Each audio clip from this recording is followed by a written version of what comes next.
Hello, beautiful people. Welcome to Unwritten with me, Thomas Malpass.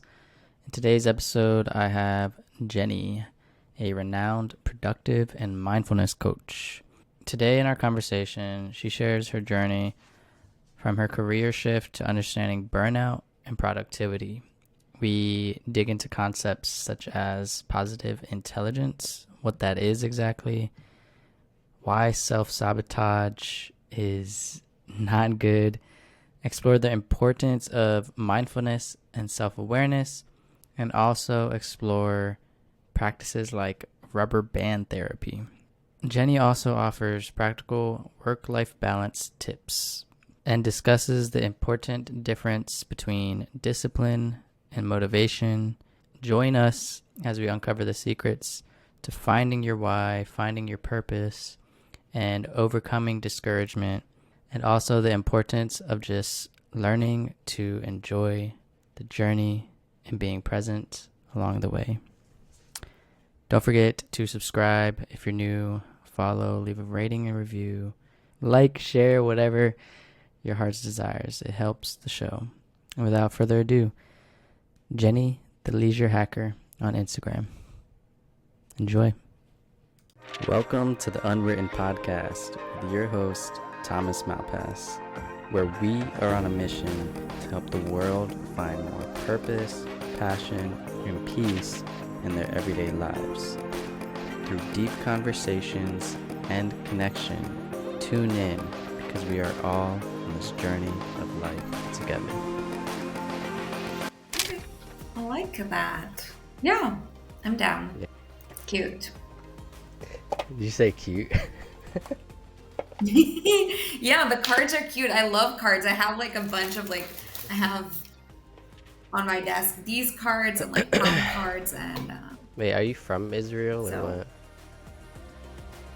I am from Israel, yeah. Born and raised? Yeah, pretty much. Well, my family is from the Soviet Union and then we came here, but I'm not American. Have you been to America? Yeah, but like 20 years ago when I was a kid. Oh, wow, really? Yeah. I think. I'm due for another visit soon, probably. Where to, you think? I don't know. I have family in Chicago, so probably Chicago. And I don't know. Chicago? Chicago, I've lived there before. Really? Yeah, because I was in the Navy, and our boot camp is actually there. We have a boot camp Oh, in cool. Chicago, the Great Lakes. It's like the base is like right on the lake, and yeah, and then I did schooling there, like Navy school there as well. It's fun. There's some Nice. parts that are dangerous, I guess. But it's cool. You ready? Ready. All right, Jeni. Welcome to Unwritten, Thomas Malpass. I asked my guests the same question. So, can you tell me who you are and how you ultimately got to do what you're doing today?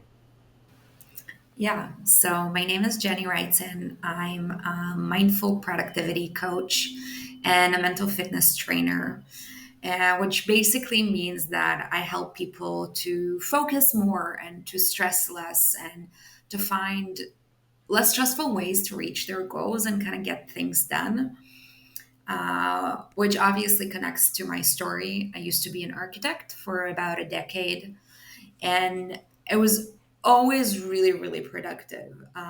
Productivity was never a problem for me. I was a go getter, which eventually led me to burnout because I was like, yeah, I can do more and I can work more. And I think it's part of the culture of just like being more and doing more. And eventually I burned out. Yeah. And I decided to change directions and went into entrepreneurship. Um, And in the process, I was just starting to read all these books about personal development, about how to do things differently, about different kinds of productivity and mindfulness and all kinds of things, and just sharing them on a blog. I started a blog called Leisure Hacker, and I was just like, okay, can't really find the time to create the life I want. So, how can I hack leisure into them? And just started to share what I learned. And as I went more and more into entrepreneurship, I realized that the way I perceived productivity Mm-hmm. actually held me back from reaching the goals I want to reach and living the life I wanted to live. So I started to learn positive intelligence, which is also known as mental fitness, and it completely changed my life. It's changed how I do business. It changed how I approach a lot of things. And I decided that that's what meant to do in life. Like, this is my path, and teach what I learned over the years of decades of like therapy and coaching and all these modalities that I picked up along the way that I now combine into what I call mindful productivity, and just help others make the changes I've made in my life. Hmm. So what what got you even into like architecture from the beginning?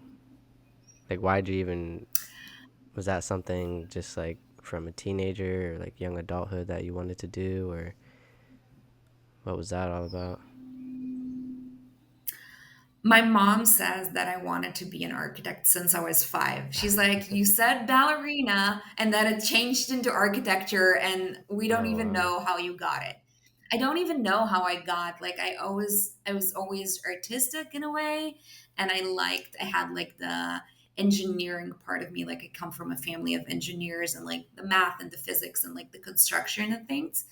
But I don't even know. It's something I was born with, maybe. I don't Are you know. still like interested in that stuff or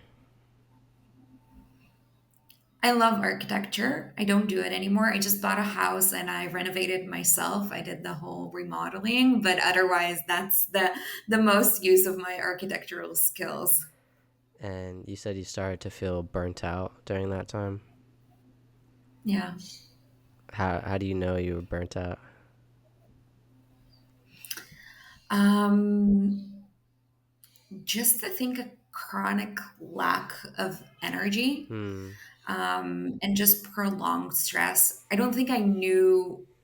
didn't know how to put the title burnt out back Hmm. then, but it was just a combination of feeling exhausted, Yeah. not even physically, but just mentally over months and months, Hmm. together with the combination of like, is this life? Like, is this it? Is this how I'm supposed to be? Like, I was working a lot, like the longest hours. And whenever I wasn't working, I was just busy doing other things. I was just doing all the time. From Something, the yeah. minute I woke up in like 6 a.m., I was just like, go, go, go, go, go.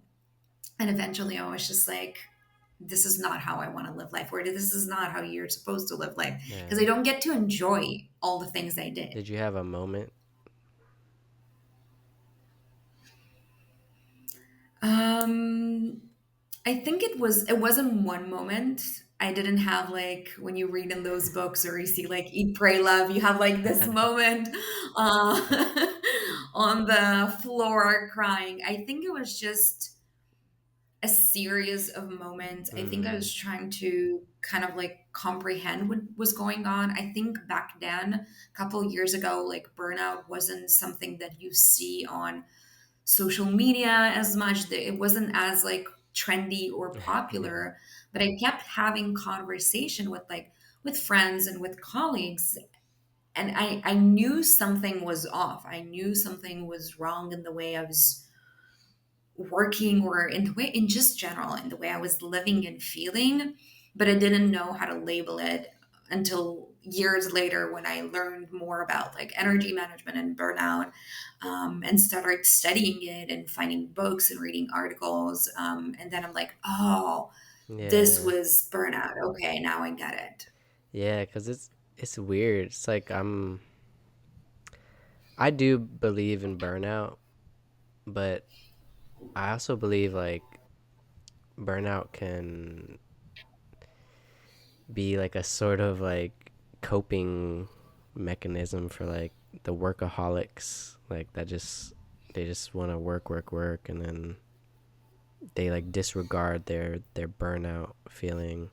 But then I also have this like concept where I guess it's not common in the personal development world, but I'm sure you've probably heard of it, and I'd like to hear your thoughts about it. So I think you don't truly fully burn out if you're it kind of goes to the like if you work in something you love, you don't work a day in your life or something. It's kind of like that, but not entirely. I think there's a balance with that. But I think if you don't experience true burnout if you're doing the work you love and you I don't know, like my goal is to make a living out of doing the work I love, which is doing this, having deep conversations and stuff. So what are your thoughts on that? I think I agree. I think now when I teach energy management, I look at it more Mm, holistically because we have different types of energy, which is physical, emotional, mental, and spiritual. And the spiritual part has nothing to do with our religion or our spirituality, but it's just our purpose. mm, And when we work in our purpose, it gives us energy. yeah. And when we talk about a state of burnout, it basically You're like depleted. Yeah. I see energy as this like, reservoir of energy, like a pool of Mm, water, and life can just drain your energy just by living. It drains our energy. And we have to be consciously and intentionally filling up that energy pool. So if we fill it with purposeful energy by doing the things we love, it balance it out. So it's much easier not to burn out on doing things we love. Again, we have to balance it because if we're not sleeping because we're doing the thing we love and we forget to eat and we don't have a good emotional regulation or mental self-regulation, we will it won't change that we're doing the things we love, but I think that definitely contributes. And now that I do what I love and what I passionate and I do it full time, it doesn't feel like I'm working. yeah. I'm laughing all the time because in the beginning I said like, oh, I would do this for free and I would do this for free. Yeah. And I had a friend that told me, he's like, okay, but you're still running a business. But I'm like, it doesn't feel like work. It feels like just, I don't know, just doing who I am and bringing those gifts into the world. Yeah, cuz I think there's like a fine line between burnout and like that passion and purpose cuz cuz doing the thing you love actually gives you energy, right? It gives you energy, Hmm. but then you just need to have that balance to take care of yourself. Like any no, even if you're like not working in the thing that you love, you still need to take care of yourself, right? So I think that just that all interplays in the whole growth and pursuing your purpose and everything. Um, so where does I was gonna say something, but I forgot what I was gonna say. Um, so where does the whole positive energy come in? Positive All right, intelligence or just positive or energy. no, whatever is what's that word you were saying? Positive intelligence, or Yeah. yeah, where does that come in? So, positive intelligence is a science and a practice that helps us, if we're connecting it to energy, just move through our energy in a more easy kind of way. Mm-hmm.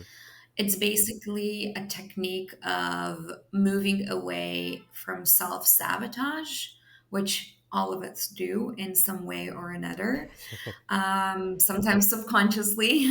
You're laughing, you're like, What's like the most common self sabotage you think? um, I'm gonna connect it to the self development Yeah. piece, but hyper achievement. Oh, really? I think I don't know if it's the most common around the people I work with because they're all Go either getters. entrepreneurs or executives and go getters, and I think it's the most common one and the most kind of sneaky one that people don't It's like realize hiding in plain sight. because yeah, because you're like, as a society, because there's 9 patterns of self-sabotage.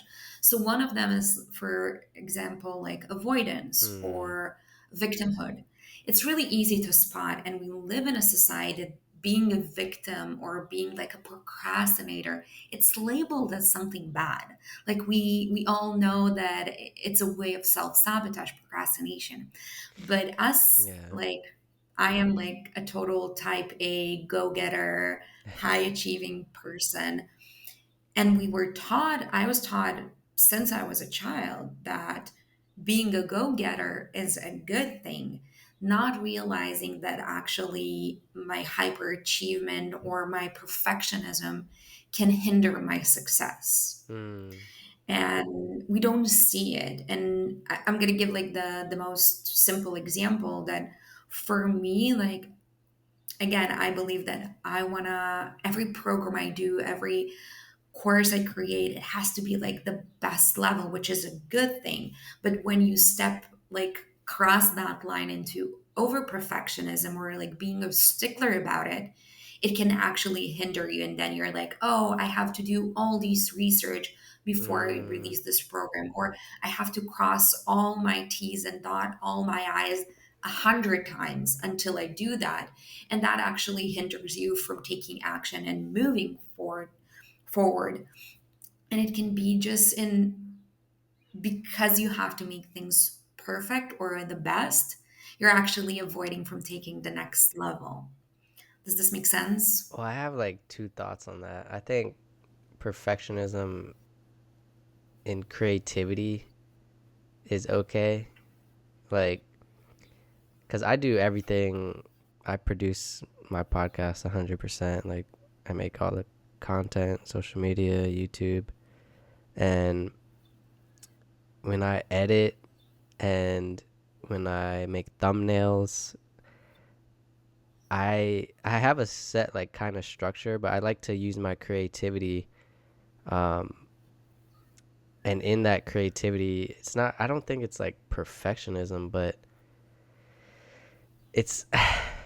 I think you could relate it to perfectionism because it's like when you're creating something and you're expressing your like creative side, you want things to like look nice, right? Like if you're an artist or like you Yeah. like architect, you want things to align the right way. I think just like procrastination and perfectionism, I think there's a balance with that. Like I think there's a place and time to allow that perfectionism. Like for me, I want to allow that perfectionism in creativity. Like when I'm creating thumbnails or editing a video, I want it to look like nice. But then you also have that in the back of your mind, like, okay, you have like a deadline or something, and that you want to have the discipline enough to stick to that deadline. So you just give yourself enough time, but then also release it. And I don't know. It's definitely a You know what I'm balance, saying? 100%. Yeah. Look, I've been online for, it's going to be 6 years, April 1st, which is in 2 weeks. And I have been creating so much Yeah, content. Like, yeah, on my Instagram, daily stories, daily posts, I haven't missed, like, I've been very, very consistent. And I have to tell you that I put my heart and soul into the content I create, into the blog posts I write, into whatever I do. But is it 100% perfect the way yeah. I want it to be? No. Mm-hmm. Because if it was, like, I have such high standards for Nothing myself, would ever if I be would released. create Yeah. content in the way I think content should be, like, perfect, I would not create a fraction of what I've done in the past 6 years. And I reprogrammed my mind to understand when good enough is good enough. Mm. Because my goal with my content isn't for people to see how perfect I am, or it's still really, I hope it's really still really appealing and Yeah. nice on the eyes, but eventually my purpose is to help people. Yeah. And if I can release 5 reels this week to educate people and give them information that might change completely in the way they view their day, or the way they manage their tasks, or anything like that, and it's not perfect, I Mm. would rather have that instead of having like one super beautiful curated reel on my feed that looks amazing but maybe isn't as helpful for my followers. I think that goes So back it's to the intention, purpose. Yeah. yeah, and purpose behind it. Because when you start to let go of perfectionism and you have the right intentions behind what you're doing, Yeah. it doesn't have to be perfect, because my intentions are, it's part of my mission to help people or serve people or do whatever it is you want to do. Um, have you heard of the saying? It's like whenever you're building a skill, uh, the more quality or the more quantity you do, the better the quality gets, or something. It's something like that. It's like the more quantity, you'll naturally uh, build better quality.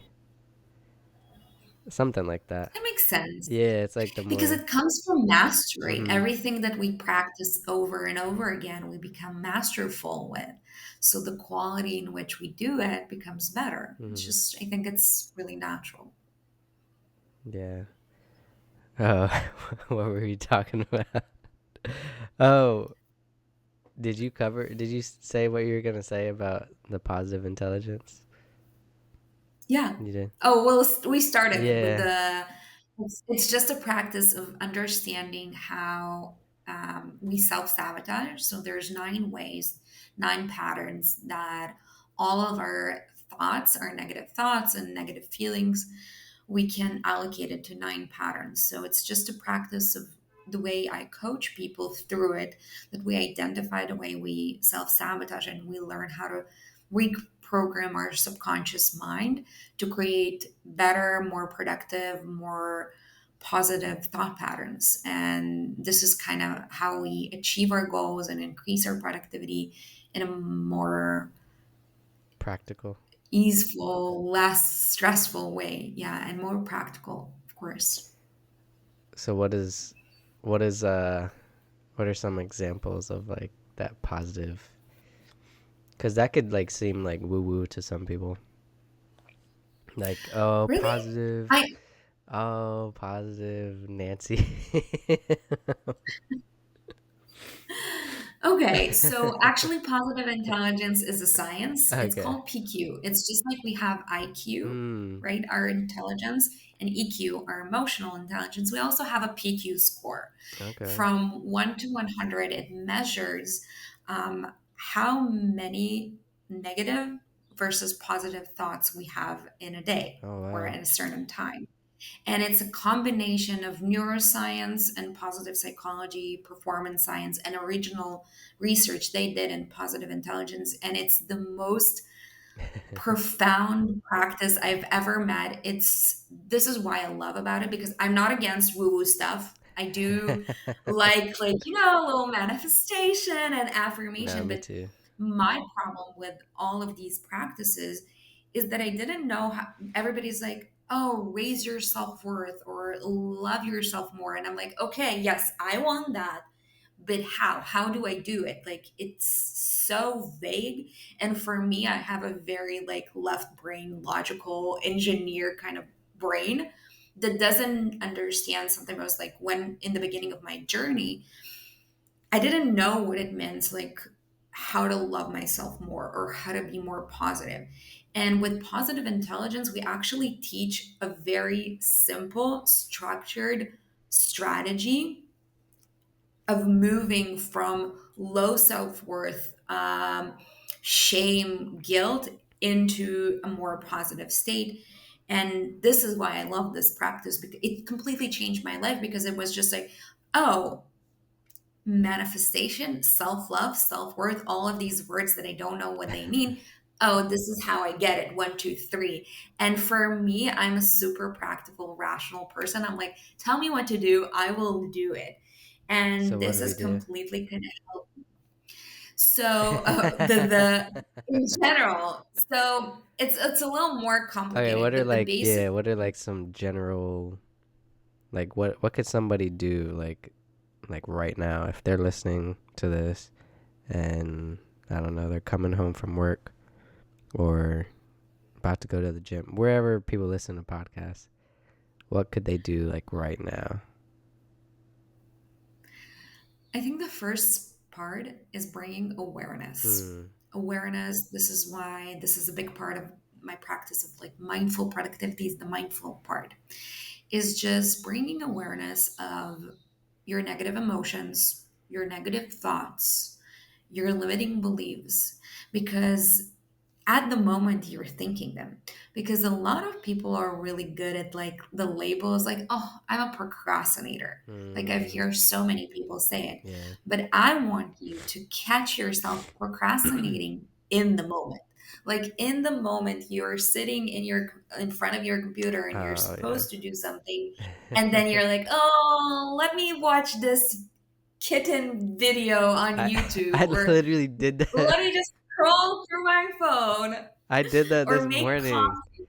Literally, Okay. but I'm like a super like I'm ultra self like aware. Like I always have like my mind is like the way my like brain works is like I'm like in a video game if you see somebody like over the shoulder, like that's Yeah. where my that's I think I'm always looking at myself in my head whenever I'm doing anything. And like this morning, like I didn't get good sleep.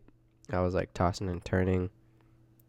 I'm still getting over like a head cold, sinus stuff. But yeah, I did that. I I wait on my phone, and I was supposed to be getting ready. Like I have this whole like morning ritual thing, and I didn't even do it because I was tired, and I started uh YouTube algorithm started doing this work on me, and Kittens. I forget what it was. Oh, I started. There's like anatomy and because my YouTube feed is like it's either like video games or like bodybuilders or science or random cat rescue videos. Oh, I hit the spot with the kitten YouTubes. Yeah, it's like, oh, I have to watch this. But that's like something when I get in those moments, I'm like always aware of like, okay, wait, what do I really have to do? And then like I'm conscious of the time, like, okay, how much time did I just spend on this? Uh, Yeah. so yeah, I do agree with that. You have to. That's like the first step, I think, with just personal development in general is being self-aware. I always tell people like if you can start to be more self-aware, that will open like so many doors for growth. 100%. But to your point, you're gonna finish. How do we how do we do that? I think one more thing before like the how do we do it, I think the other point together with self-awareness is doing it with what I call blameless discernment, because there's a side of personal development which is on borderline toxic, because then we're like, oh, I'm self-aware that I'm this piece of, I don't want to say the word, but oh, I'm a procrastinator You and could I say don't do this. And we just like it. have so much shame. Blameless discernment, you Um, said? yeah. So this is kind of blameless discernment for me is just objectively describing what's going on without judging ourselves for doing the bad or thing or thinking the wrong thought or doing the wrong thing. Because if I'm saying to myself, okay, let's say I want to move away from procrastination because I have like 90% of my clients are procrastinators.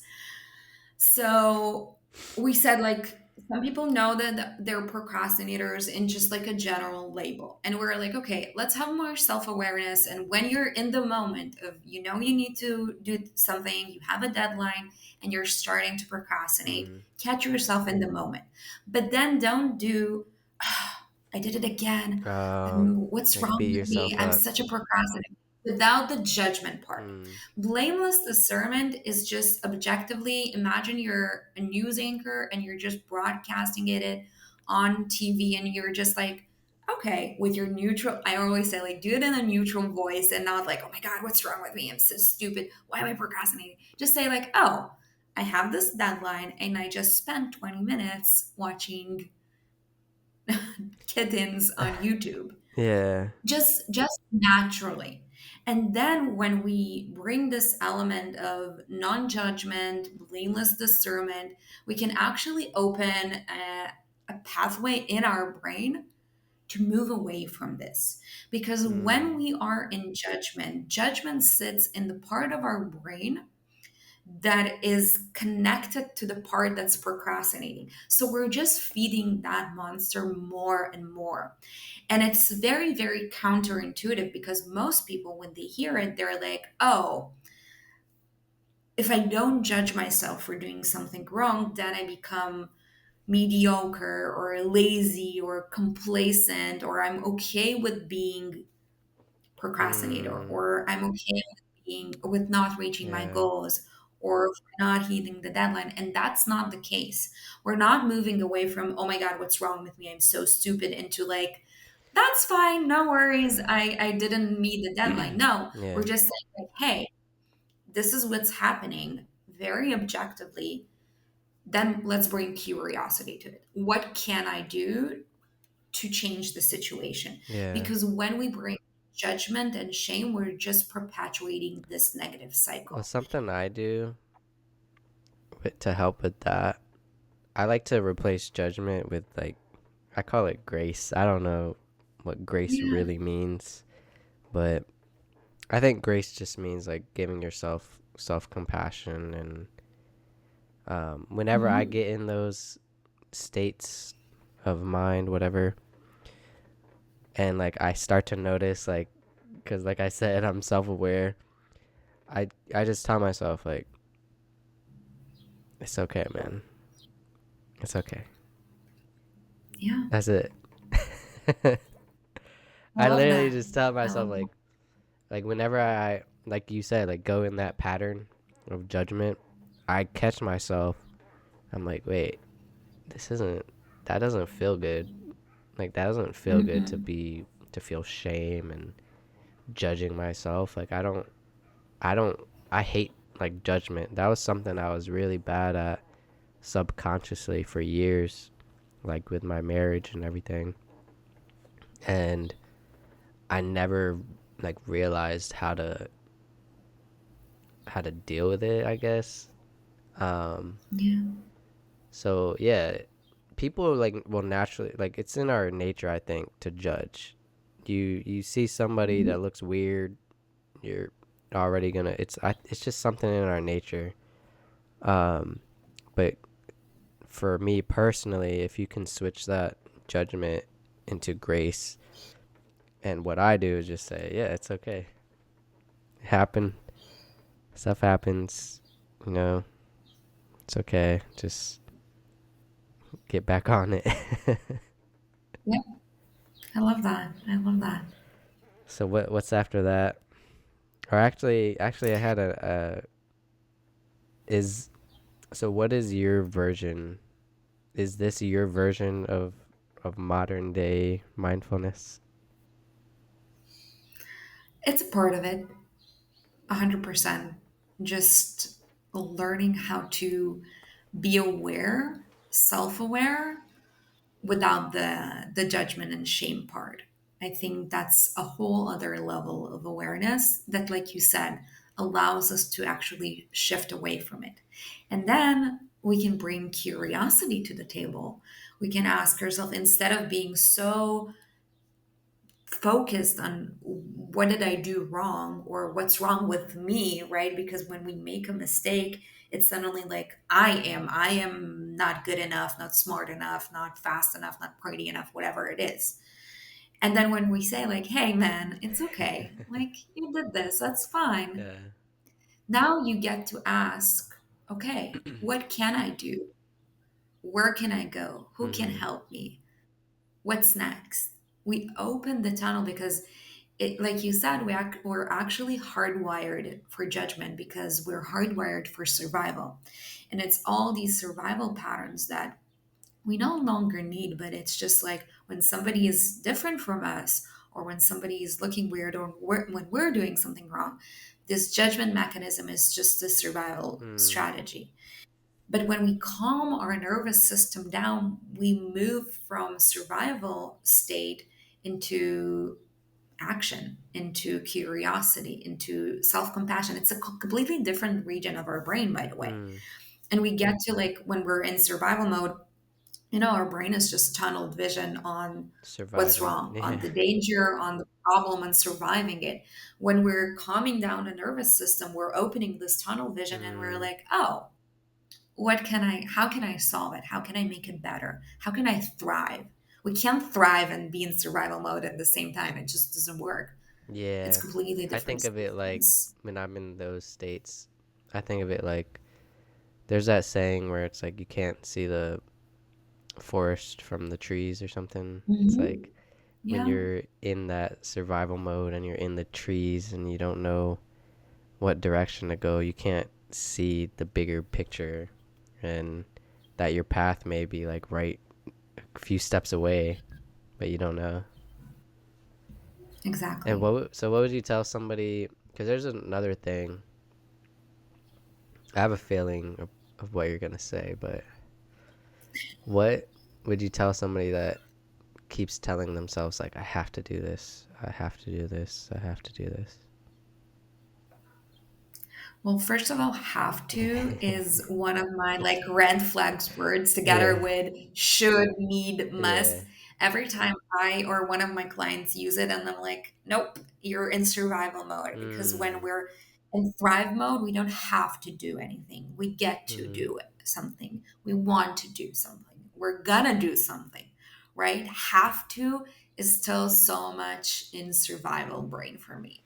So first, reframe the word. Just change have to into want to, or I get to. And it's a complete different feeling, because when I say I have to, I must, I'm just like, it's just stressing me out to hear It's that. like But tight. when I Yeah. say, It's a tight feeling. yeah, it's tightness, it's just, it's very constrictive. But when I say I want to, I Mm. get to, it's like there's a pull energy instead of a push energy. And it becomes like, again, it's this tunnel vision opening up, and it becomes expansive. And then you're like, oh, the forest is opening up. Here's the road. Yeah. Here's how am I going to do it. So it's just really, really calming down. And I don't know if this is what you thought I'm going to say, but just taking a breath, just pausing for a second, and really learning how to regulate before we take action. Because if we take Mm. action from this, like, I have to state, it's usually not going to be the most productive action. And you can still hit results. I've seen people that hit 6, 7 figures with this have to Mm. stressful mentality. But does it feel good? No, it feels awful. It's like a And if we when I want, think of that, I think of like, I don't know, going through like, I guess going through boot camp and I was a horrible runner, and we had to run like miles every day. And I feel like that have to, and even if you get success at the end of it, it feels like you're running uh, a marathon that you have all this weight on your back, and it's like you're just struggling just to stand up. Like you can't even barely walk. Yeah. Like you may be able to walk through it and get through it, but it's not easy, it's not fun, it's not fulfilling. It's funny because I had the opposite experience in boot camp. Wait, you Running went in to the a boot camp? morning.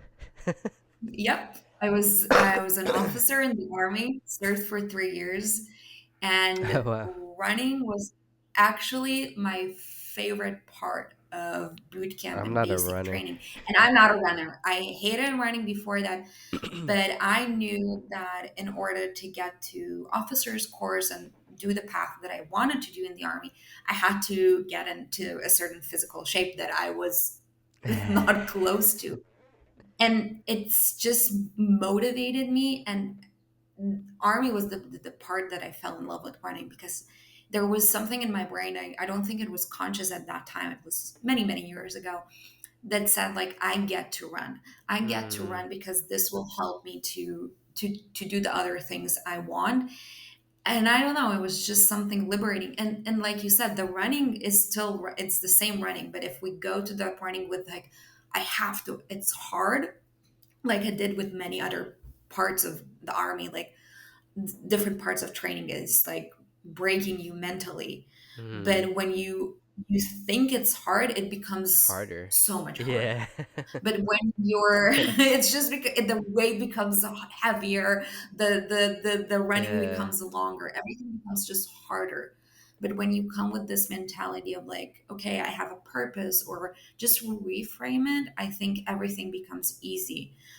No, I just wish something. I had this mindset like years No, ago, another thing that but comes to mind when I'm thinking, because we were talking about running, is in the Navy, we also had, every year we had a, or actually it was like semi-annually, I think. It was like every 6 months we had like a running test where mhm, we had to run a us mile and a too. half in, depending on your age group. So I'm 29 now, but when I was in, I think it was like 12 minutes, mile and a half. So basically, like every quarter mile is like 4 minutes. Yeah, every half mile is 4 minutes. Like that was what you had to meet, or you failed the running test. Man, I'd be like my lungs. I don't know. I don't know if it's something I could work on. I just always dread running. Like it's boring. It feels good afterwards, I guess. But no, that, like, when it's in your head, it's hard. And I remember starting Mhm. every race. Well, it wasn't really a race. Every test run, like, fucking like dreading this shit. Like I have to fucking run. Like I have to run. I don't know if I'm gonna make it. Blah blah blah. Like, you're like on a clock. Like but then you have all these thoughts while you're running.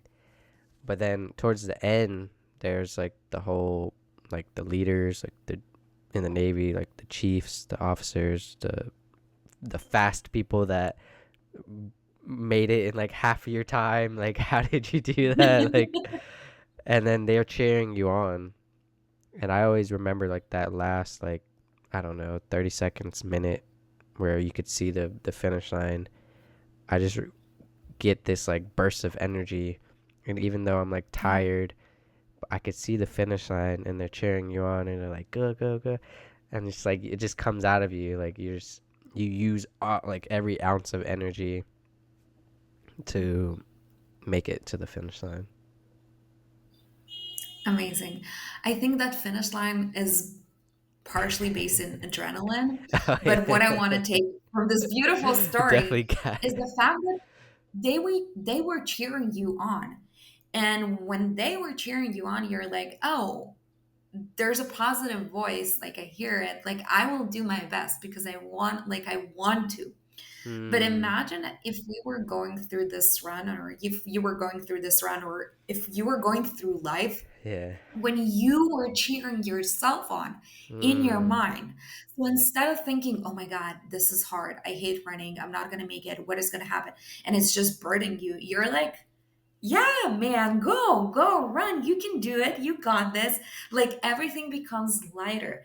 And I think running and building a business or moving up the ladder, like it's all the same thing. Every challenge has the same kind of like mental blocks and that we can go through in order to achieve better results. And one of them starts with, if we're going connecting it to PQ, having a higher PQ, having more positive thoughts than negative ones. Hmm. Because we can be the best runners and we can be the best in our field or whatever it is, but if we have that little voice in the back of our mind that's telling us we're not good enough, we will always choose to believe it. And then we will act according to that voice because our brain always likes to prove us right. And if we think we're not good enough, it's going to prove us right. And if we think we are good enough, it will find ways to prove us right as well. So how do we do that with somebody like with friends and family that it's hard for them to they they don't think any positive, they're pessimist. What would you tell the Mhm. pessimist?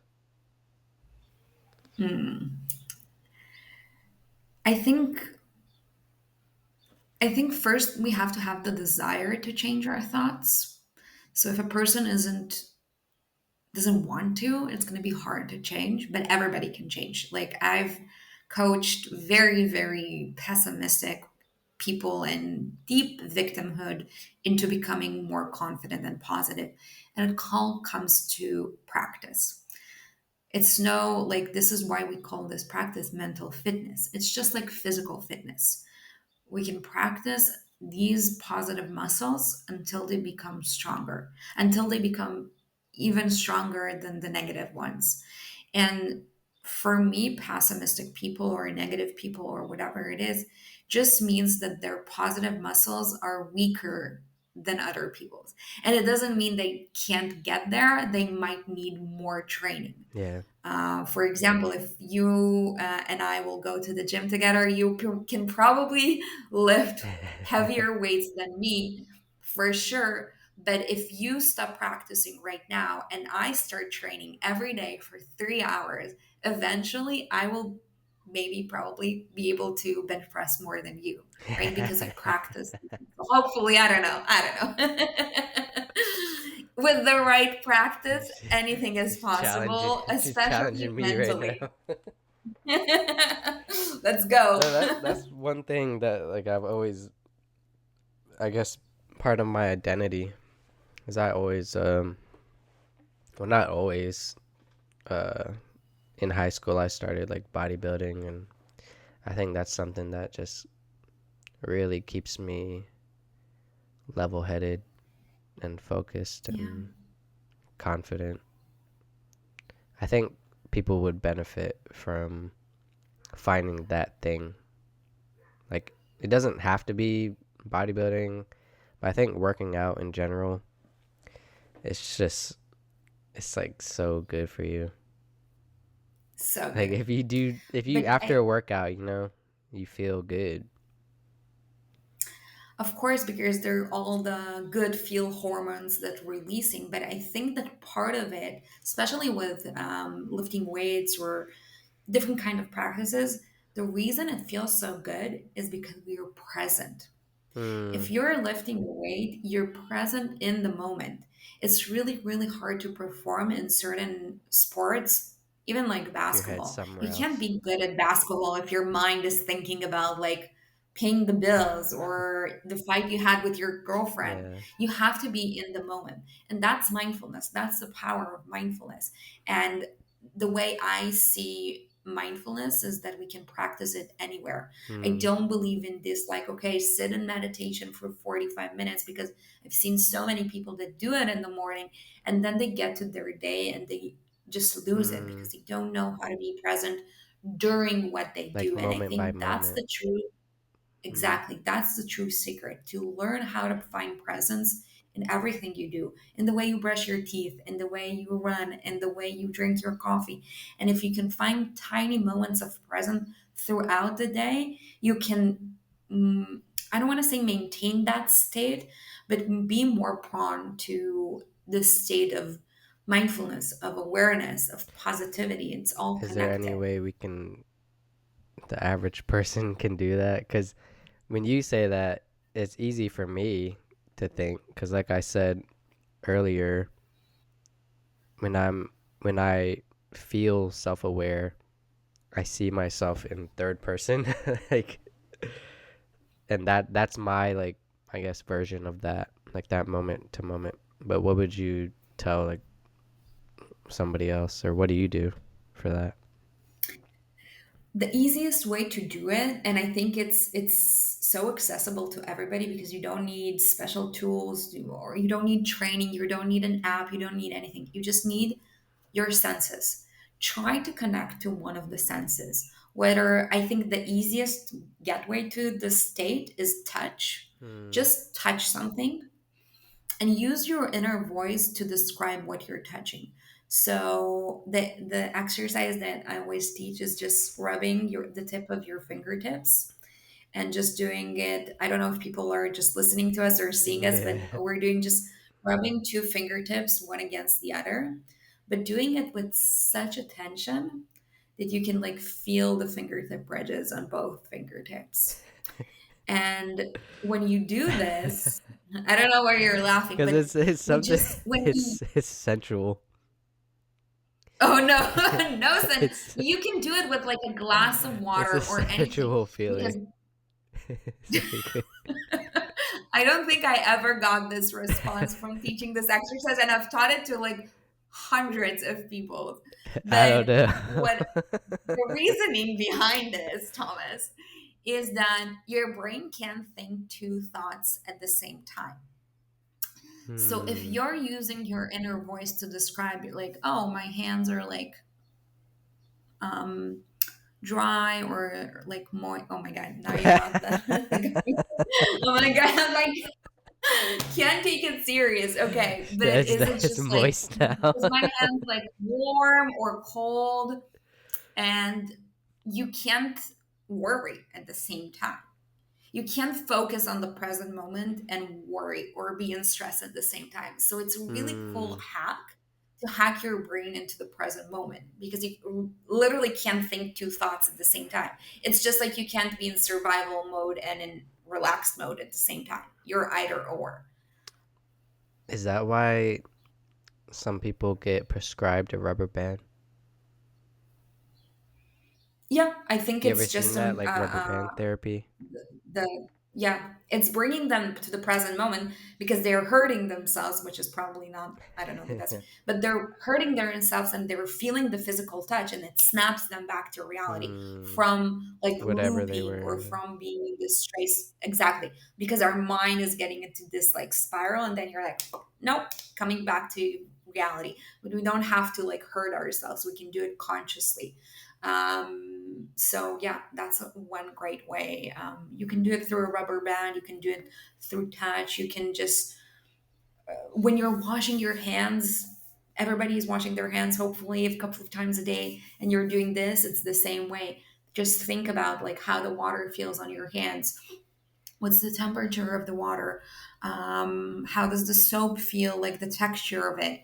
Just for 2 seconds. You don't have to do it for 45 minutes. Just a couple of seconds each time will help you regulate your nervous system into this calm state. You think doing that um alleviates stress too? 100%. 100%. That's funny. No, I You're still thinking about the finger. no, I don't know. It's like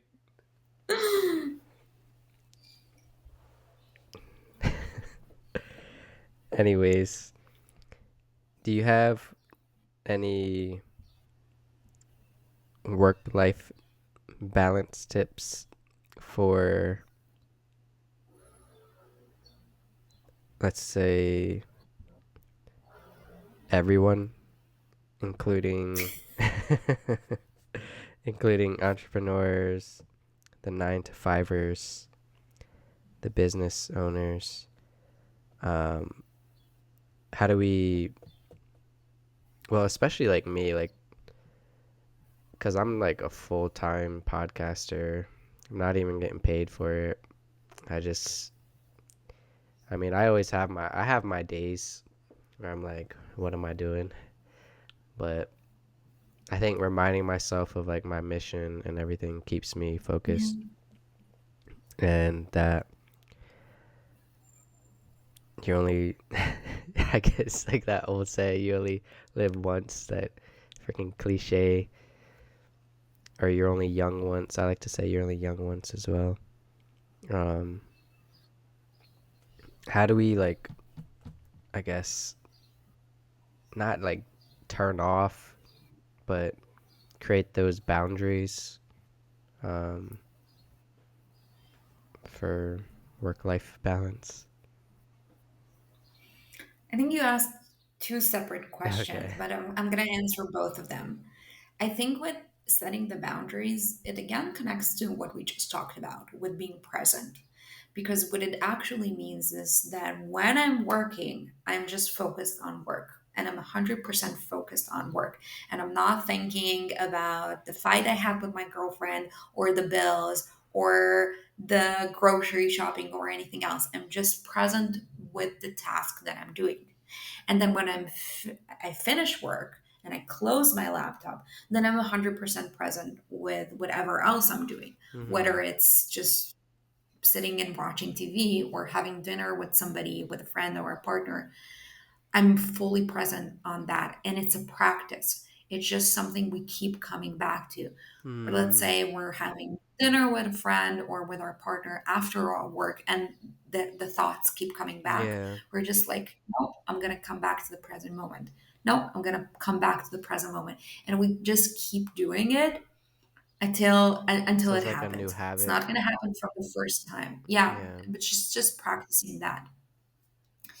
But I think when we talk about work life balance for everybody, whether it's like 9 to 5ers or entrepreneurs, I think that the biggest mistake people do is that they don't balance work and life on the same scale. I always say that Hmm. we have separate like I see so many people like have separate calendars for work and for personal life, or have just like a work calendar and don't have a calendar for personal life. They have like to-do lists that are separate from work or life, or again don't have like a, but we have to realize that we're just one person Hmm. with a certain amount of time, with a certain amount of energy during the day, and it has to accommodate both work and life. And when we don't take in consideration all aspects of our life, whether it's our business, our relationships, our family, our friends, our self-care, everything goes into the same amount of time and energy. It's going to be really, really hard for us to create balance. And most people, they have a very rigid calendar for work or a lot of to-dos for work. And then when I ask like, where is your to-do for your like personal life, they're like, Hmm. oh, I don't have that, I remember that, or I don't put it in the calendar. So it creates an imbalance between our work and our life, and we're literally not balancing it on the same scale of time and energy. And even this little thing, if like people take just one thing from this podcast episode, is that they combine their work and life to-do list or calendars. I think it's going to create such a huge change in people's lives No, I love because what you said. I'm gonna steal that quote. uh, code me. huh? Trademark. No. What'd you say? You said it was what you started it with. have your work and life on the same scale? Yeah, you can't create work-life balance if work and life isn't balanced on the same scale.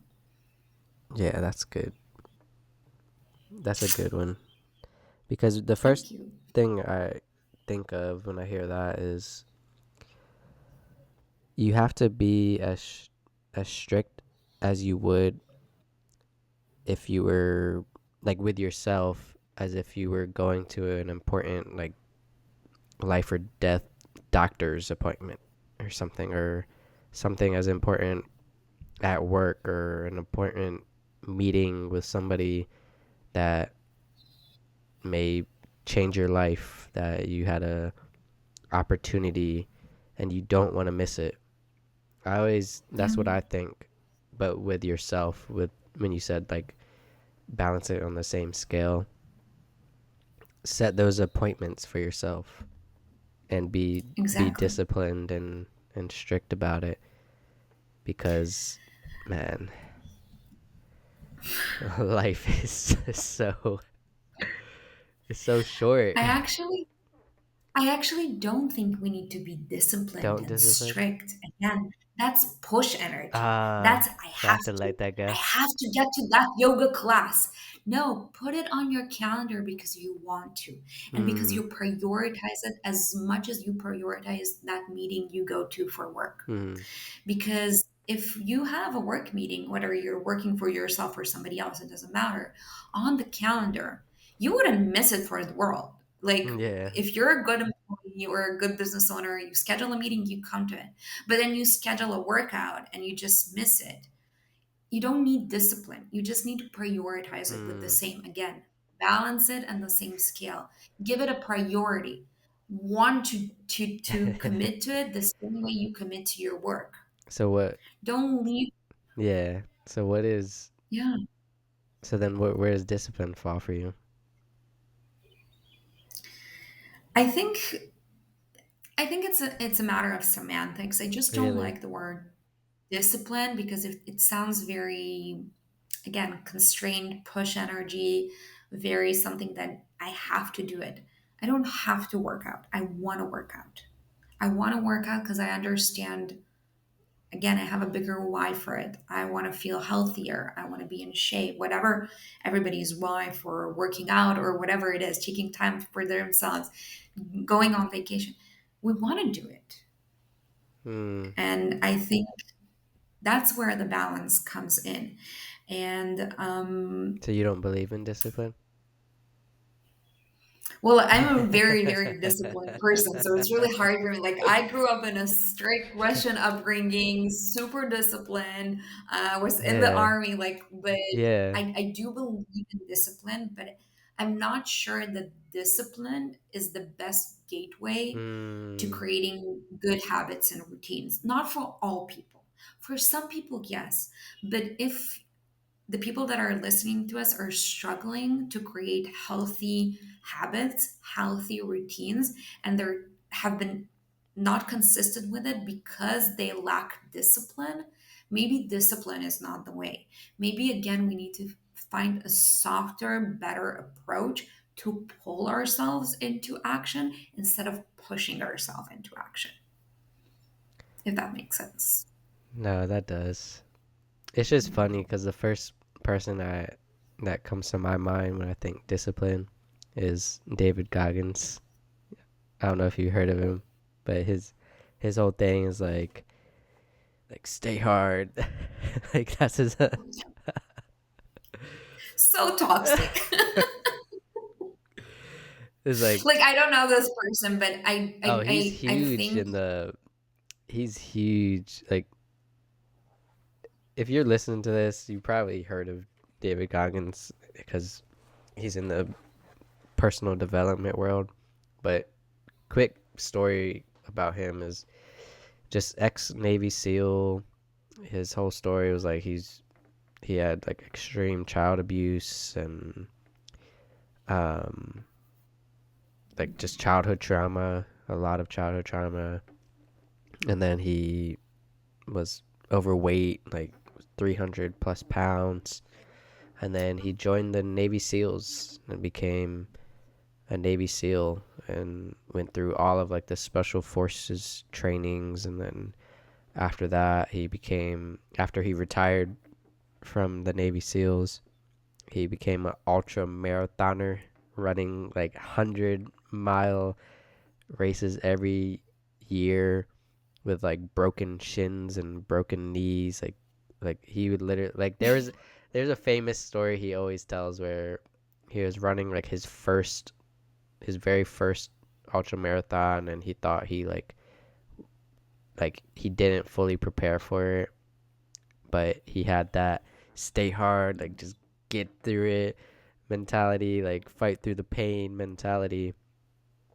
And his story was like he started crapping his pants, literally crapping his pants, and like diarrhea and blood. He said he like was literally running down his legs while he was trying to finish the last like couple miles, and he finished. But yeah, that's his whole like stay Is this hard, the stay story that hard. you're supposed to say how not toxic this is? Because this sounds super unhealthy. Yeah. And like this, for me, this is a great example for discipline. And obviously, if you want to reach extraordinary results, yes, you have to have some discipline. But again, we're talking about the average Joe that maybe wants to run like 10 kilometers or like whatever it is, or wants to build their business. Yes, you need discipline, but we have to remember that we want to achieve our goals because usually we think that they will feel good when we reach them. And Mm, if the way to our goal consists out of bleeding our way to it, literally, maybe that's not the healthiest way or the best way for us to reach whatever we want to reach. And I don't say that goals don't take sacrifice. mm-hmm. I've taken, like, I've sacrificed many, many things on the way to building my business to the stage that where it is right now. Long nights, like I worked my little tushy off, and it like I had discipline and sacrifice and hard work, and I'm not saying no. Like I'm the first person that says like, oh, be just lazy all day and reach your goals. No, I do believe in work and even hard work, but I'm also saying that like it should feel good. Like Mm. you're again, you're working towards something you You have to want, want it, like yeah. ultra marathon. Yeah, you want to do it, and you also want to reach your goals. If we're going back to the beginning of this conversation when you said like one of the most like kind of like toxic self-sabotage patterns is hyperachievement. We talked Mm. about it. This is a pure Oh example of it. yeah. And it's just like reaching goals at all cost, at all means. Like I don't believe in it anymore. I think like we're also as a culture moving away from this like super toxic productivity, hustle mentality, goals at all costs, just do it, stay hard, kind of like rhetoric Yeah. into a softer, more balanced approach that will allow us to Yeah. reach goals, but do it in a way that also feels No, good. I honestly like I love David Goggins. Like I read both of his books, and I think he has a amazing inspirational story. But I do think that hyper achievement mentality and parts of that is a slightly a coping mechanism, um, Hmm. which is okay. Everybody has their coping mechanisms, but yeah, and it's not for everybody. You know, not everybody has to go run a ultra marathon with broken knees and ankles and stuff. But yeah, it's about finding that thing that you want to do. But what about when you are doing the thing you want to do and you're feeling discouraged about it? Maybe you're not meeting the deadlines, maybe you're not seeing some of the results that you've maybe expected to see, or you're not making that progress that you want to see. um, what would you tell those people? Always go back to why. why you want to see these results, why you want to build this business, why you want to run an ultra marathon, why do you want to reach this goal? Like our why, if we're discouraged, I think like our why is the biggest motivator that we can find. That's like the gas that helps us keep moving and Mm, moving and moving, and we have to have it. And I always go back to my why. And all goal has to have like a why. Why do we want it? yeah. Do we want it just because, I don't know, the other person has it, because society tells us we have to have it? No, if we truly want to reach something that's big that we never had, we have to have a really, really powerful why. And then when we feel discouraged, we go back to that why and we're like, oh, yep, that's gonna that fuel is gonna last me Mm. for another couple of like minutes or days or weeks. And again, we keep doing it, coming back to our why. No, I think I agree. That's something that's helped me. That, and then also letting go of the expectations. Like letting go of like, oh, I'm supposed to get this many views, or I'm supposed to get, like, yes, I have goals with like views and downloads and stuff, but you also have to, something I take from the, because I read the, I'm very spiritual, but I'm not, I always tell people I'm very spiritual, but I'm not religious. And I take from the Bhagavad Gita. It's a ancient Hmm. Indian, like, Hindu text, and they say like whenever you're working on your purpose and you truly, and it's something you truly desire and want, whatever, you have to detach yourself from an expected outcome. And Yeah. once you can detach yourself from an expected outcome and you find joy and fulfillment in the work you're doing, you can do it forever. Yeah. I love that. So And I I always think it's think the that, yeah. no, I agree. I think it's also like the antidote for like the hyperachievement, because Mm, it's only about like the goal, reaching some goal. And when we're talking about this way, we're like, no, let's enjoy the path. Let's enjoy the running and not only like finish the mm. run. And again, it goes to everything we do in life, with our business, with everything we're trying to build. Like if we're not enjoying the path with our business, no amount of money we reach or amount of subscribers or downloads is going to be worth it, because we're not enjoying the path there. Well, Jenny, is there anything else you'd like to cover before we move on? Um, yeah, all the things I can talk about it forever. All right, well, one last question before I move on to my conclusion. Um, if you could sum up in one or two sentences, what is productive well-being? Mindful productivity or productive well-being. I said productive well-being. Productive well-being. Or mindful productivity, however you want to say. I think it's two things. Like, are we doing well-being productively, or are we mindfully doing productivity? It's not like the same thing. You think it's different? I think it's different, but I think they both come to doing things in a way that finds the balance between reaching our result and feeling good while doing it. Hmm. Because when we're talking about productive well-being, which is like a first for me, but it's doing self-care not just for the way I see it, doing self-care not just for the sake of self-care, but truly being mindful about what kind of self-care, or how can I fill my energy level in a way that is aligned to me and will actually feel good.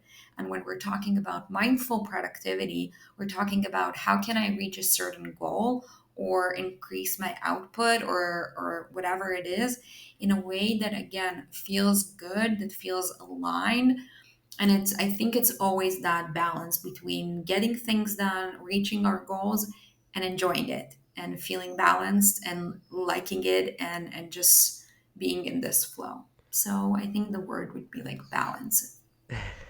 Yeah, because I think that's why I say like it could get woo woo when you bring up like enjoy the journey, not the destination. And I think people just don't really understand. If you haven't really experienced it, then you wouldn't understand, I don't think. So Yeah. you have to find that journey that you that you find fulfilling and joyful and can do forever, I think. Yeah. And then you don't need a Actually, destination. can I say something to contradict what you said? Although I Yeah, agree with you completely, yeah. I I think there's a little bit of pressure of finding Mm. like our purpose and doing the thing. And I want to say that joy doesn't just come from purpose. I Mhm. think it comes from presence. And if somebody is listening to us right now and they're not in their purpose and they're not doing something they enjoy and they feel this pressure of finding it, but they're still working a 9 to 5 that they hate, and they're like, oh, am I not going to be happy until I find my thing? No. If you can find your way into the present moment, into presence, you can be happy no matter what you're doing. Like, this is what I believe. And I think, like, maybe this is the message I want to send to people today is that joy is in the now. And if you can find a way to the now right now and not even worry about finding your purpose or enjoy, like, not all these woo woo stuff we just said. No, whatever you're doing, find way to enjoy it now. You'll be happy no matter what you're doing. No, I agree. Not everyone is destined to have like this purpose that they feel inclined to do in their life. Some people are just happy and content doing what they're doing. And to add on to what you were saying, I 100% agree because the first thought that came to my mind is like tomorrow is not guaranteed. So if you can't like fully enjoy the life you have now and be grateful for whatever you have, to wake up another day, to see the sunlight or the clouds like it's been here, it's been cloudy. Um, yeah, that's all that life really is about. Is if you can't Mhm. do that, then what is, like, you know? I don't want to get Exactly. depressed or anything, but No, I think it's it's a positive note. The fact that yeah, we can be happy no matter what. yeah. Be happy that you woke up. Like you don't have Mhm. to. You don't, just like you were saying, have to. You don't have to have this grand purpose, um, and just remind yourself that you woke up today and there's nature outside, there's life around you, and that you're alive. Mhm. But Jenny, let's play this game. Okay, I'm Where ready. should we begin? Game of Stories by Esther Perel. Maybe one day I'll have Esther Perel on here. Have you heard of her? Yeah, I You love heard her. of her? Okay, let me try to randomize it. Okay. Oh no, we did that one yesterday. Okay. Okay, the prompt is share something cringeworthy. This is funny. Okay. We had a funny podcast today.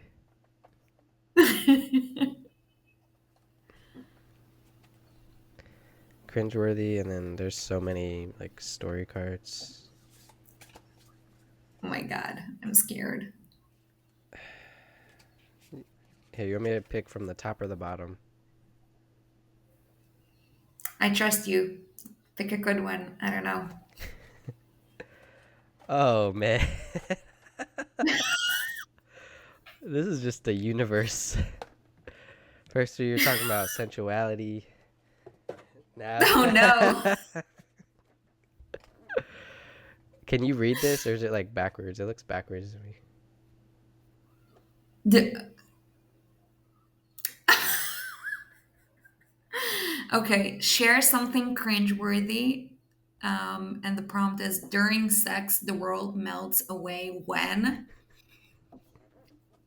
I'm just gonna say be present. I'm bringing back to my mindfulness practice because, by the way, if we're talking about it now or in all It's because seriousness, it's just do this. No, but I think mindfulness can also improve sexuality. Because again, if I agree. we just said, like, you can find joy and happiness only in the present moment. So, what a better way to enjoy sex life than be present for whatever you're doing? And we just talked about it in like the general That's sense so of funny. business and life, but it's connected to sex. But I don't know. Yeah, weird card from the universe, but But is that cringeworthy? I don't think that's cringeworthy. I don't know if it's cringeworthy. Maybe it's too cheesy. That's why it's cringe. But No, I agree. 'Cause there's something called like meditative tantric sex practice, like mhm. rituals. There's like retreats about it. Like there's a bunch of stuff where like I don't know, you've probably heard of it, where it's like people they have like a couples get together, they go on this retreat, and then they have like this coach that like coaches them through being present during Yeah. intimacy. And then there was this other story with Tony Robbins where when he first because he was trained in like neuro linguistics and psychology and mindset. And when he has this story when he was first, I guess, getting started in the personal development life coaching world, where Mhm. he would say, "Oh yeah, I can teach your significant other to have an orgasm without even touching her." So it's like that goes back to like that mindfulness, and just it's all in your a lot of it just starts with your the way you think. Exactly. And you have to go out and do the actions with that. What? 100%. All right. So my five final questions. First question, Jenny. What is your biggest regret?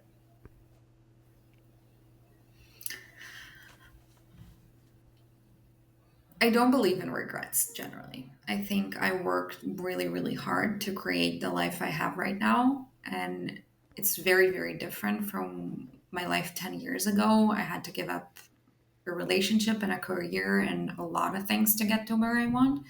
But I don't regret any of them because I'm happy with where I am right now. And I don't think that I think that if I didn't have all the struggles along the way and all the lessons and all the hardships, I wouldn't get to the point that where I am right now. So no regrets. Any big failures that were eye opening for you? Um, a lot of micro failures. I think like daily, you can't be a successful entrepreneur without failing at least like once a week in something you do.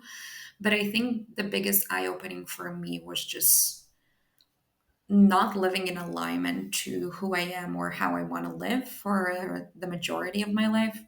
basically up until I was 30. And I think all the moves that I've been doing since that up until today was just understanding more of who I am and how I want to live and how I want to run my business and moving towards that. So it's just about, I used to think that my biggest regret was not realizing that sooner. But if we're talking a little bit about spirituality, I do believe that everything comes in divine timing. And I don't think I had the awareness or the capacity to understand these things earlier or make these moves that I make earlier. So Mm. I really want to say, like, everything happens in the way it should have happened, in the timing that should have happened. So yeah, kind of connects both Yeah, that's kind questions. of because I did these questions on my very first episode, and I had the same kind of answer. Like like my biggest regret is doing what I wanted to do sooner, Hmm. because there's so much time that passed between then that I but then you go in this like expectations like mindset where you're like, oh, I could have been this by now. So yeah, makes sense. Second question: who or what has made the biggest impact in your life that makes you who you are? I think my mom, I think the way she raised me and the way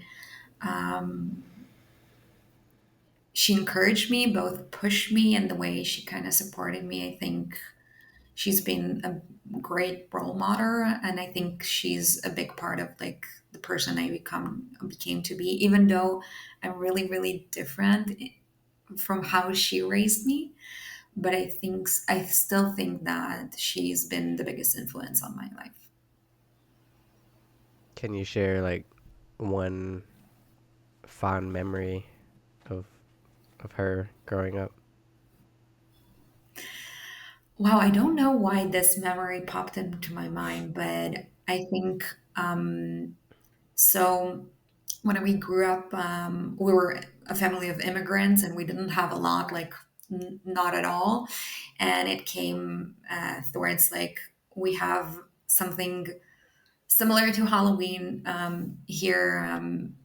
And we didn't have money for a costume.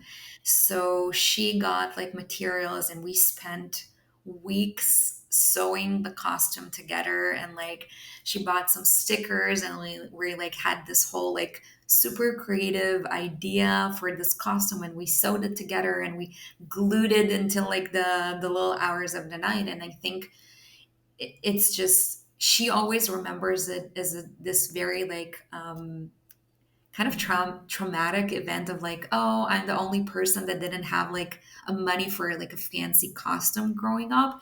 But I remember it as just the most beautiful memory of my parents spending hours and hours with me during like weeks and weekends building this costume together. It was just like a really fun, present family time.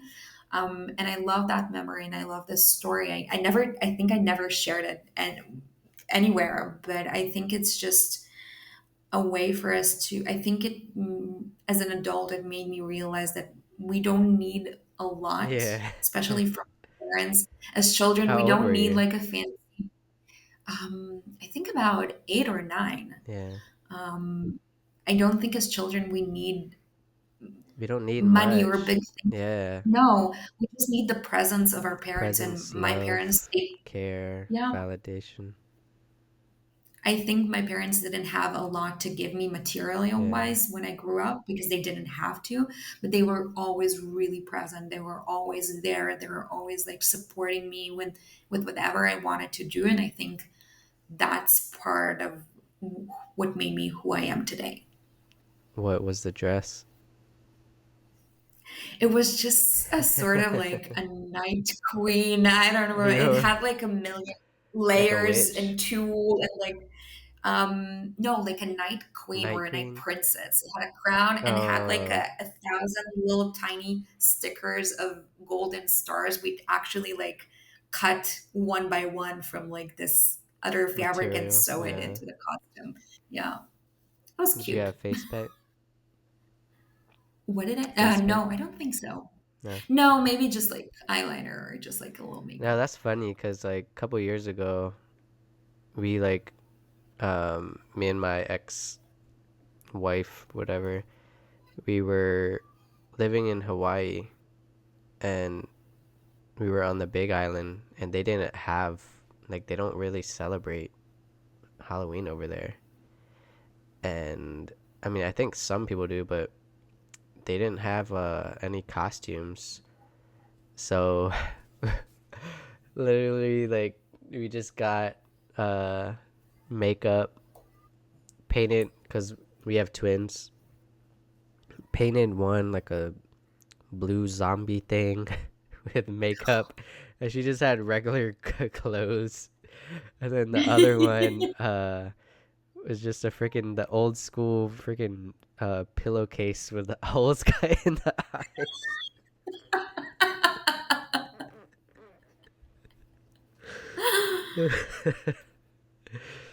And yeah, then we just bought them candy because they didn't really celebrate it over there. But yeah, That's that sweet. reminds it was so funny. She's just wearing a pillowcase with holes cut out. But next question.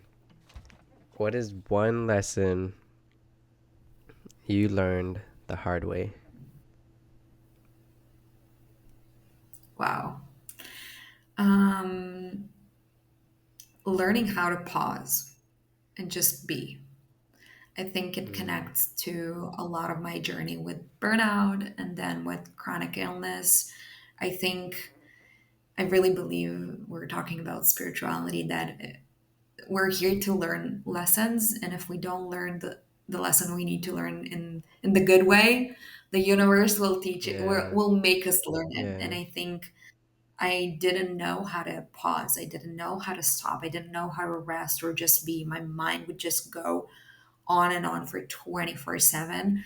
And I would just be on the go, go, go until the universe is just like slap in the face. You're like, nope, you will learn how to rest and you will learn how to be. And I think that has been like my journey through life in the past 10 years. And Mm, this is also, I think, why I want to help people, other people learn that too, so they won't get to the point where I was, which was really low at some point, and just help them do it in a more, just learn that lesson in an easier way from the universe. vicariously through you. Yeah. Did we cover that? What was that slap in your face? Was it the burnout? I think I had a couple of rock bottoms throughout Mm, the journey with just, yeah, with just the burnout. And then I don't think we touched on it, but just like dealing with like chronic illness and a lot of things from the universe that told me, like, hey, you can't just go, go, go all the time. You have to mm, learn how to slow down. And I think I've I'm just now learning how to integrate it, and not only integrate it as a lesson, but I think I'm starting to master how to turn that rest into fuel and actually reach bigger results. Because once I start doing this, I have doubled my business each year since then, mm, working half of the time. And I think it's just my biggest lesson that when I do less, I can actually make more. And it's something that I never thought was possible because the way I grew up, and that's why I said like my mm. parents raised me in a very different way, because my parents come from a very like you have to Traditional. work hard for your money, strict, very traditional. Like the more you work, the more you make.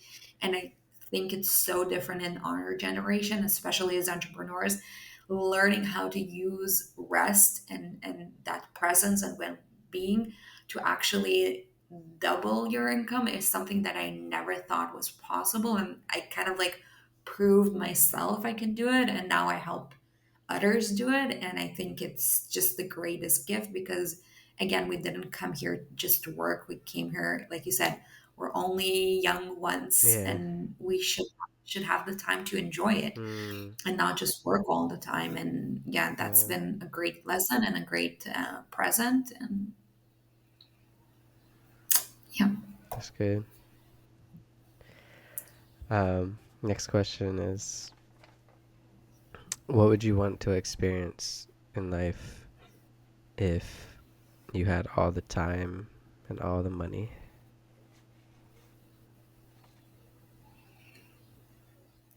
Business wise or general? in general in life, in your short life? Um, Motherhood. Really? Yeah. So you just want to like fully, like just fully be a mom? Um, I think combining it with what I do, I So love what I do, and still it's working yeah, and then fully being a mom? yeah. That's good. That's a different answer. Most people say just travel. What did you Most people say travel? travel. I spent this last 6 years Oh, traveling really? almost like half of the time. Yeah, I'm not like I'm not done with it. I always It is like exhausting. I It will can always get love. exhausting traveling a lot. Yeah, but I've definitely seen a lot of things on my bucket list. There's always more, like the bucket list is still there. But I think I'm at the point of my life that I'm not saturated with that, but I'm definitely like, hey, I've done that. I've To seen take a it. break a little I've done bit. my traveling. Yeah. I'm like, yeah. No, that's interesting. Why motherhood? Um, and whoa, this is becoming Nah. really. But no, I think motherhood in a way is also part of my purpose here. I think it's mm, something that I'm starting to realize in the past couple of no, months that's and actually years. relatable because my brother, he's in a very, I don't even know what word, perplexing situation because he's about to be 40. He's 8 years, like 8.5 years older than me. He doesn't have a family, um, because it's just naturally hard for him because he's gay. So he would have to go out of his way to, like, I don't want to talk about my brother, but he would have to go out of his way to have a baby. Basically, it doesn't just come naturally. And what's like perplexing or whatever interesting about it is that he kind of said the same thing. Like, he's like, yeah, I just want to fully be family life, take care of my Yeah. kids, and he says that he feels like that's part of his purpose as well, to just have a big family, but it's just like the universe is just hard. But I think things that are worthwhile are never easy. So if Yeah. if he wants to, he should go for it, no matter how hard it is. Yeah, because the thing that he always says is the at least the gay men world is very, not to like sidetrack from this podcast, but the gay men world is very promiscuous and not traditional, like multiple partners. Like, it's it's a what's the word, where it's like rare, it's rare to be in a more traditional, like, long-term relationship. And he always tells me that, like, it's like you don't like monogamy is not common in his world. I think with every rule, there's an exception. I have Yeah, yeah. multiple good gay friends that are in Long term, like, more yeah. monogamous relationship than I am, like that's been together for years and years. So maybe it's harder to find. But again, I think yes, connecting it to our conversation, we're always like motherhood, sexuality. We're always bringing it back. I think it goes back to alignment and if he, or Yeah. just in general, like a general person says like, hey, yes, this is what's going on outside it, that's also a limiting belief. Like, oh, there's no good men, all gay Oh men yeah, are yeah, like, yeah. we all have these stories we tell ourselves. And I say, like, if you know who you are and you say like, what's in alignment for me is living in and again, there's no right or wrong, just whatever everybody wants. Like, I want to live in a monogamy, I want to have children. It doesn't matter what you think is out there, it's possible for you. I Hmm. do believe that if we want something, we don't want it just, we have a reason why we want it, and it's there because it's possible for us, no matter how. And if we let go of the limiting belief and the self-sabotaging beliefs of like, oh, everybody's like this, or this, the world is like, no, we can always overcome it and then reach whatever goal we want, whether it's a baby or again a But with business love, you or a can't marathon. force it though. You can't like, No, but yeah. no, you can't force love, but you can dismantle limiting belief that's stopping you from finding love. Hmm. Because there's definitely a possibility that love is all around you, but because you have this goggles of like tunnel vision from this limiting belief, you don't Hmm. see it. You go to the same club and you're like, oh, everybody is just promiscuous there. And you're like, hey, what about this person in my coffee shop? Or what about this person in my work that I've never seen this person in this way? Why? Because I'm having this tunnel vision due to my limiting blocks. And if I open this tunnel vision, I open myself to possibilities for love. We're not forcing it, we're just opening our spectrum to see more opportunities. Business opportunities, love opportunities, it's all the same See, principle sometimes with the everything universe we tests you though, because like, Oh, like 100%. A hundred I was gonna percent. make a solo podcast to anyone who listens to all my podcasts. I guess expect this, but I'm going to make a podcast about my ego and how my ego was Mm. tested a couple weeks ago. Me and my friend went to a EDM concert downtown Austin, and I wasn't expecting anything. I just went to enjoy myself, maybe have a drink or two, dance, and man, there had to have been at least like a dozen women uh, just magically popping up in front of me and grinding their booties on me on my butt. And even my like friend was surprised. He was like, "Dude, what is going on tonight?" He was like, "Why are all these girls just grinding on you?" And it was a very weird, unexpected situation. But in that moment, I was like, "Wait, I can't like let my ego uh get the best of me." So I was gonna make a podcast about that. But Nice. last question. It's not really a question. Do you have any last insights about your journey that you'd like to resonate with the audience?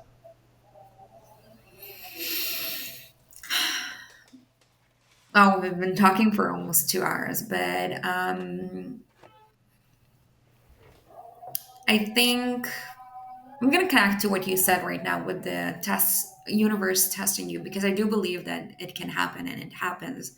But I think that the number one strategy to passing those tests is staying in alignment to what you want and who you are. And I think that's the first step that I'm doing with all my clients, is understanding what we want, our vision, and our core values, our why. This for me serves as a North Star. And yes, sometimes I can go a little to the east and a little to the west, and I sidetrack, and the world, the universe will test you. But as long as you have a North Star and you go in the general direction of North, eventually you will get to where you want to go, or as close as possible. So always hold that vision of the life you want to create for yourself, the business you want to create for yourself, even if it's really, really, really, really far from where you are right now, even if you don't know exactly how it looks like or what is it, or you haven't found your purpose, or you haven't found your family, or you don't know how it looks like. Find the feeling that you want to feel, find the core values that guide you, and let this serve you as this North Star. And always make decisions from that place and ask yourself, like, is this next step I'm going to take going to get me closer to where I want to go, or going to move me away from it? And it has worked for me 100% of the time in the past 10 years of my journey, that I didn't even know, like when I started this business, I didn't know that this was going to be my business, but I had a very vague general vision of what I want. And always when I chose steps that moved me closer, they moved me eventually to the place that I was always meant to be. So I don't know if it sounded a little woo woo, but we'll think about it. That's our It word makes of this podcast, the woo woo woo podcast. and sex. Oddly enough, but Let's um, change the title of the episode instead of woo woo mindful sex. productivity, just woo woo and sex. It's more clickable, people. Clickbait. Um, no, I was gonna say one last thing about that. And sometimes when you do get tested, it's the universe testing you on what you really want. Like maybe Hmm. you may be tested in this way that opens a new opportunity for you, or something you had to learn, like sometimes you have, like it's forcing you to learn, like you may get sick or something. And there's when that happens, sometimes it's an opportunity to choose a different path, not necessarily um, like for those that may not know what path they're on, that may be an opportunity to choose a path and get Yeah, that general north direction. exactly. And it's also a way to tell the universe that no, I won't settle for what I used to settle in the past. Like I have higher self-worth and higher self-awareness, and I'm ready for like the thing that I actually want, and not just girls grinding at me at the club. Like I know what I want and I'm going towards that. Yeah, that's why when that happened, I didn't even know what to do. I didn't grind back. Anybody listening, I just was I just had to take it and stand there. But is there anywhere you'd like people to go follow you? I'm on leisurehacker.com. That's my website. You can find all the ways to work with me, or on Leisure Hacker on Instagram. I always share lots of content on mindful productivity, mental fitness, stress management, burnout, all like the good things. So yeah, come and hang with me there. Productive well-being. No, I'm And just for that, I will take that. I will. You can take my phrase on balance, and I will take your productive well-being, and we'll trade off. Yeah, I have to like go back and listen to that because I'm gonna make like a quote post of that. But Tag me. I will. All right, everybody. That was Jeni Raitsin. Is that how you pronounce it? Jeni Raitsin. Everybody, go check her out. And as always, stay curious and keep going. Peace. Thank you.